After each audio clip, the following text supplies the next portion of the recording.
Next on Currents News, a great Catholic high school is closing. Bishop Kearney in Bensonhurst is falling victim to problems that are plaguing Catholic education nationwide. A new state is on the verge of a harsh law that will end the lives of unborn children. Vermont is following the extreme abortion footsteps of Andrew Cuomo in New York. A confrontation between police officer and a woman is caught on camera. The woman is dead and the cop is off the streets. Plus, anti-Jewish violence is soaring. Some of the worst attacks are happening in New York. The news starts right now.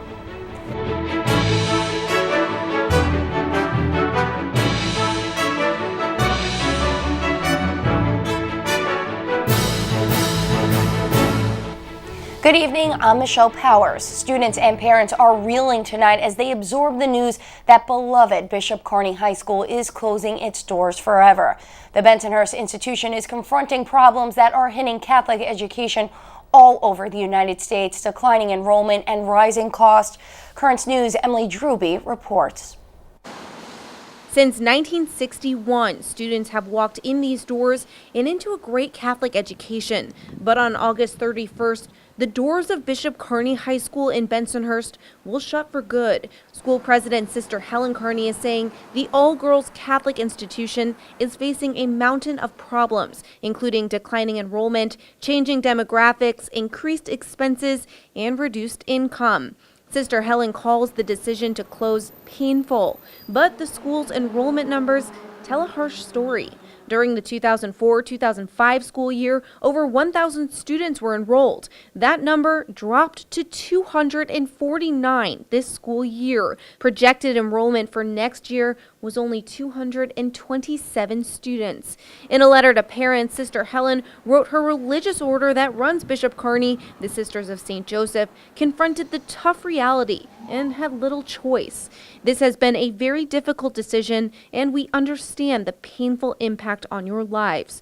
To continue to operate with decreased enrollment resulting in ongoing financial duress would not be conducive to a positive educational environment.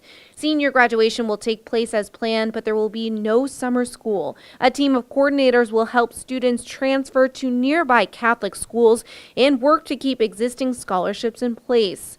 The end of Bishop Kearney is not an isolated case. Nationwide, Catholic education has been under the pressures of declining enrollment and worsening finances. According to the National Catholic Education Association, across the country, 1,267 Catholic schools, both elementary and secondary, have been closed or consolidated since 2009, while only 258 new schools have opened in that time span.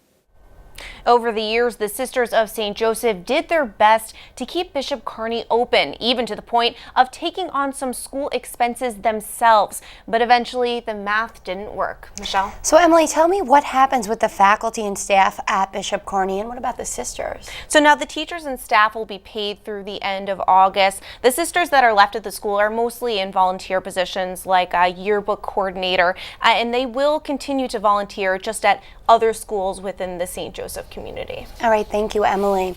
The high school is posting Sister Helen's letter and a fact sheet online at bishopkearneyhs.org.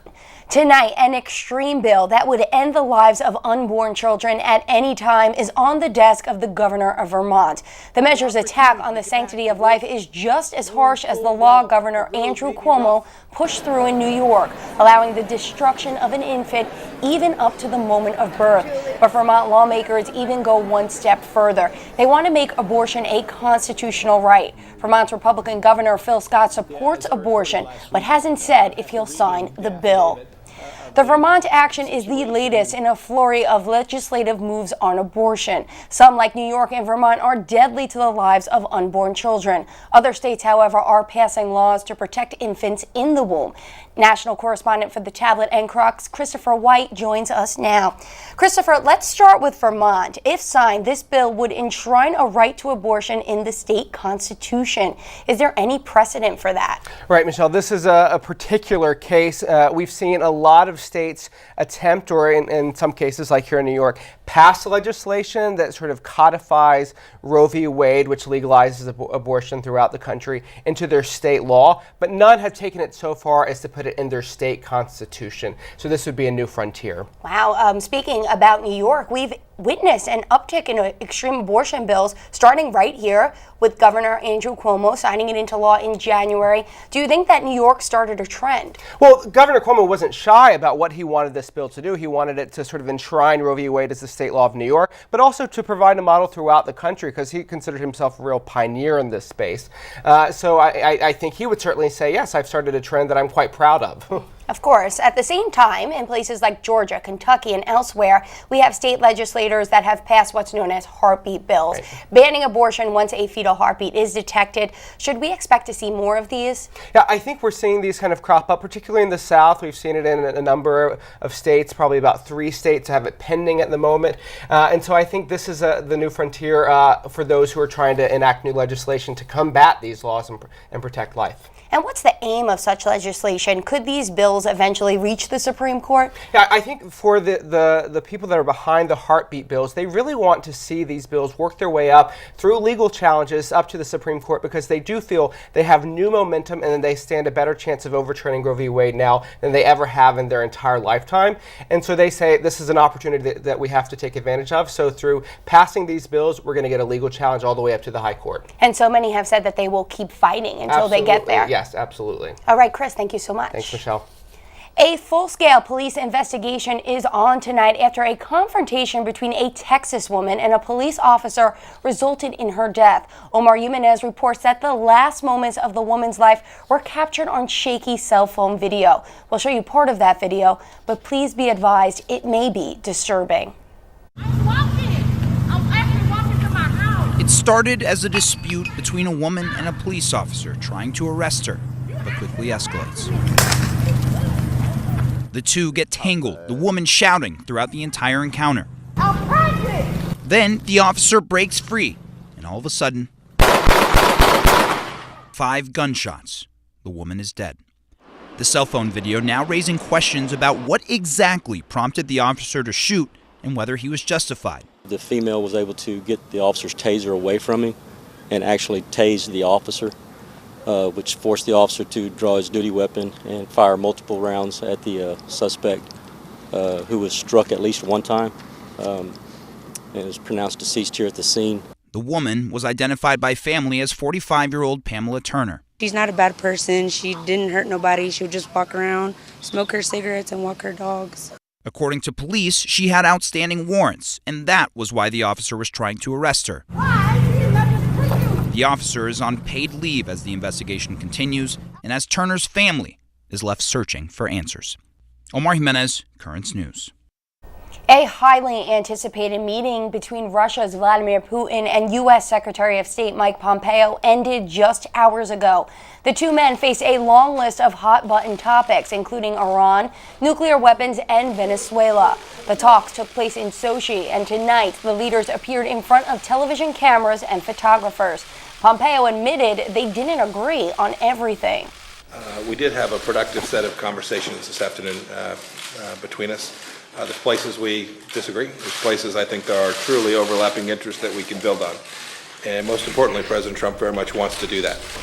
Pompeo did compliment Putin for cooperation in Afghanistan, North Korea, and the fight against terrorism. But he added that the U.S. would not tolerate any Russian interference in the American 2020 elections.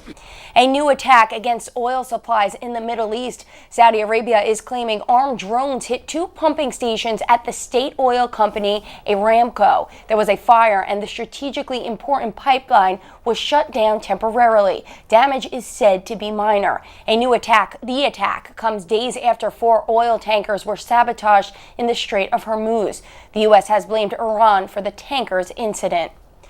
Turning now to sad news here at home. Emmy Award-winning comedic actor Tim Conway has died. The comedy legend was best known for his co-starring role on the Carol Burnett Show from the late 60s through the 70s, but he was also a convert to Catholicism. Conway had been battling a long-time illness before his passing in Los Angeles this morning. He is survived by his wife and 6 children. He was 85.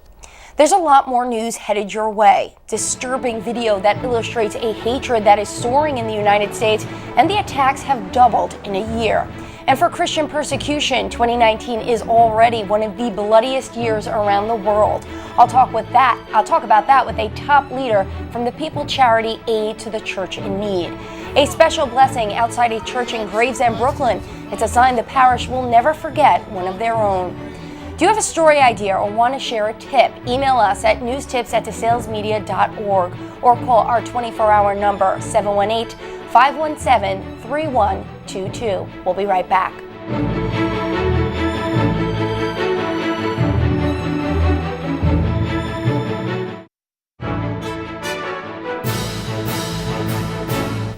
The Catholic Church will soon have 2 new saints. Pope Francis has advanced the cause for sainthood for 8 men and a woman, 2 of them moving forward for canonization. He also cleared an Italian sister for beatification, as well as 5 decrees on heroic virtues. President Donald Trump paid tribute to the Muslim holy month of Ramadan Monday at the annual White House IFTAR dinner. During his remarks, he commemorated the Muslim victims of acts of violence and members of other faiths, saying Ramadan is a time to join forces in the pursuit of hope, tolerance, and peace. Our thoughts are also with the religious believers who have endured many trials and hardships in recent weeks. In their blessed memory, we resolve to defeat the evils of terrorism and religious persecution so that all people can worship without fear, pray without danger, and live by the faith that flows from their heart. The president also spoke about the current rising tensions between China and the U.S. and said America would come out on top. Also during Ramadan, authorities in Connecticut are investigating possible arson after a mosque caught fire in the town of New Haven. The fire broke out Sunday afternoon. Thankfully, just one person was inside when the flames started and was able to get out safely. A $2,500 reward is being offered for information leading to an arrest. Communities across America are seeing a very disturbing trend of anti-Jewish violence. Many of the attacks right here in the Diocese of Brooklyn. A new report shows assaults against Jewish people more than doubled last year. An Orthodox Jew beaten in the streets of Brooklyn, another sucker punched in New York. In Los Angeles, a driver screaming disturbing hate speech. And exactly 6 months apart, shooters attacking American synagogues during services with the intent to kill. Pittsburgh last October, 11 lives lost in the worst act of anti-Semitic violence in American history. POWAY in April, killing 1 worshiper. The direct threat against American Jews as victims of vandalism, assault, and even murder is at alarming levels. We're talking some of the highest numbers of incidents that we've ever seen. It's really kind of unfolded itself in a very ugly way. For a 3rd year in a row, the Anti-Defamation League says anti-Semitic incidents in America rose to near historic highs. Each of the 1,879 dots, a physical manifestation of hate in 2018. The threat environment today is one that we haven't seen in this country in recent memory. George Salim oversees the ADL Center for Extremism. He says the threat is homegrown and overwhelmingly far right and white. There's this concept within white supremacist circles of accelerationism. That means that individuals feel like the white race is in danger and they need to act now. The evidence of the growing threat is plain to see. Synagogues now pockmarked with bullet holes. I was centimeters away from death. I still feel the power of the bullets flying. Rabbi YISROEL Goldstein came to Poway, California in the 1980s with a dream to build a safe oasis for the Jewish community. The 19-year-old white male suspect wrote of killing Jews in an open letter before the attack. I feel no remorse. I only wish I killed more. He said his inspiration came from the slaughter of 50 Muslims at 2 mosques in Christchurch, New Zealand, and the massacre of 11 Jews at a synagogue in Pittsburgh, both of which police say were perpetrated by white supremacists. According to the Anti-Defamation League, all but 4 states saw incidents of anti-Semitism last year. That's slightly down from 2017, when for the first time ever, all 50 states had incidents. They still are there persecuting people, killing women and abducting ladies and doing a lot of terrible things, especially towards Christians. That is Father Joseph Fidelis speaking about the terrors inflicted by Boko Haram in his home diocese in Nigeria. He is from the very area where the group was founded in 2002. Father Fidelis went on to say Christians in Nigeria need help, and one of the biggest organizations coming to assist persecuted Christians is Aid to the Church in Need, an international people charity that is helping the faithful in more than 140 countries. Their director in outreach and evangelization, Ed Clancy, joins me now to talk about the current state of Christian persecution. Ed, we have seen a number of deadly attacks based on faith alone this year. Persecution against Christians seems to be getting worse. Why is that? Well, it's a number of things. It's economic problems, there is political unrest, and there's also a sense that the people that are doing it are more emboldened to attack Christians with almost impunity. And it seems that 2019, according to Aid to the Church in Need, may be the bloodiest year yet. That quite so. We have at least 5 major incidents since the year began. We had the Salika attacking in Central African Republic, killing people and driving 20,000 people away. There was the bombing of the cathedral in Holo. There's been the Fulani herdsmen in Nigeria. There's the Hindu nationalists who burned down a church, a school in Tamil Nadu in India, and they beat the nuns that were teaching there. And then in Sri Lanka, there was the bombings on Easter Sunday that killed scores of people. And then the latest, the deadly attack in Burkina Faso. Can you tell us of what's going on in that country there? Well, Burkina Faso is a very poor country, and its borders another poor country, Mali. And between the two of them, there's a lot of both poverty and also corruption. And so because of this, the governments there are not able to deal with some of the insurrection. Since 2012, there's been a movement within Burkina Faso by Islamic extremists to go after Christianity and other people, animist people. And so this is all building up now, and then this last Sunday, there was the killing of 5 parishioners and a priest. So what countries do we see the worst persecution, and others, have they improved at all? Well, it's an interesting question because some of the places where there's the worst, there's also some improvement. For example, Pakistan. Pakistan has been among the worst in the world for many years. And there's been improvement, obviously, because of Asia Bibi's her sentence being turned over, and also the fact that now she was freed. But it's a blessing and a curse at the same time. Whereas Asia Bibi is free, but she spent 10 years in jail. There's 187 Christians facing similar charges, 25 in prison, and their prison sentences can go on forever even without trials. And so this is a common thing in a place like Pakistan. So they have improved, and yet it's not good there at all. You can only improve if it's bad to begin with. Right, if you come from the bottom, you can only go up. Right, exactly. So how do we change the tides of this? How do we stop people killing for faith? Well, one of the things that has helped, and the example of Pakistan, is education. The governor of Punjab, who spoke out immediately after Asia Bibi was sentenced, was assassinated. He was a Muslim, and he was killed for saying that Asia Bibi was wrongly accused and also wrongly convicted. But it turns out he was a gentleman who went through Catholic schooling all his life. So he had a sense of who Christianity was and who the people are and what it was really about, and he was able to say something about it. So I think that's one thing. And the other thing is political pressure that we can put on as governments, but most of all for us faithful to pray and to support these Christians, to keep them hopeful and let them know that they're not alone. All right, Ed, thank you so much. You're very welcome. Thank you. Great. Our Lady of Grace in Gravesend is blessing a special bench for a parishioner who once used to sit in its pews every Sunday. In the name of the Father, and of the Son, and of the Holy Spirit. That was until the devoted Catholic Francine LaBarbera was killed in December 2018 when she was struck by a hit-and-run driver just blocks from her church.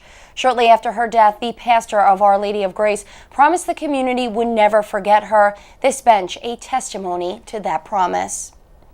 It was a hit in the box office during its opening weekend. Now the movie Unplanned, which documents the real-life story of Abby Johnson, a Planned Parenthood director turned pro-life advocate, is being shown around the Diocese of Brooklyn. A special screening of the film was shown at the United Artists Sheepshead Bay 14 Theater in Brooklyn.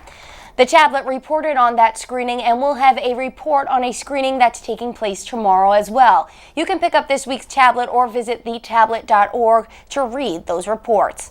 Still to come on Currents News, important word from the experts about taking aspirin. Tonight there are new recommendations. Plus, a Mother's Day scare caught on camera while a mother and daughter duo were opening presents.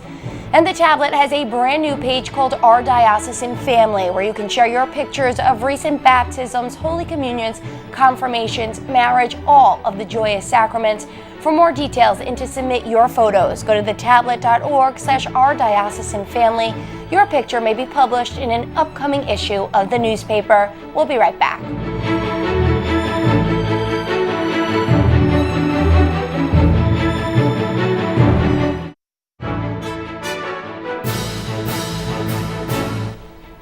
If you are taking a daily dose of aspirin, we have an alert about your health. A new study shows that for people without heart disease, the drug may be linked to severe bleeding inside the skull. Reed Binion reports on the findings. The risks of an aspirin regimen for someone without heart disease may actually outweigh the benefits. Taking a daily low-dose aspirin to help combat heart attacks and stroke might increase your risks of severe bleeding in your brain. In an analysis of past studies of over 130,000 people aged 42 to 74 given a low-dose aspirin or placebo, those who took the placebo had a 0.46% risk of having bleeding inside their skulls. For those who took a low dose of aspirin, the risk was 0.63% of developing bleeding in the brain. People from Asian backgrounds and those with a body mass index under 25 had the highest risk.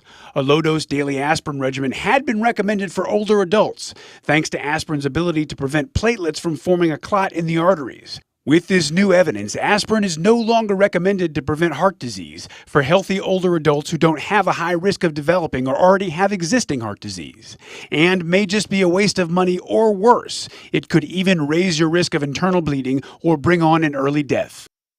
The American Heart Association says low-dose aspirin is still recommended and may be life-saving for people who have had a stroke or heart attack. A major global breach has hit the popular messaging app WhatsApp. The Facebook-owned company says they don't know how many of its users were targeted, but the app has over 1 billion around the world. While WhatsApp messages are encrypted, the company says the flaw could have allowed hackers to install spyware on a phone with a voice call, even if it went unanswered. All users should update their app. One Arizona mom got the scare of a lifetime over the weekend, and it was all caught on camera. Sheila Miller was celebrating Mother's Day at home when lightning nearly struck her and her mom. The bolt hit a power pole on the other side of their backyard. It was like an explosion, and we just saw this bright light, and as we all looked over, the flash was coming off the power line, but it physically felt like it went, it was just intense. Sheila's mom says all the gifts blew off the table and she felt a shock in her toes. Their video has since gone viral on social media. That is Currents News. I'm Michelle Powers. Thank you for joining us because we are putting your faith in the news. Hope to see you again next time.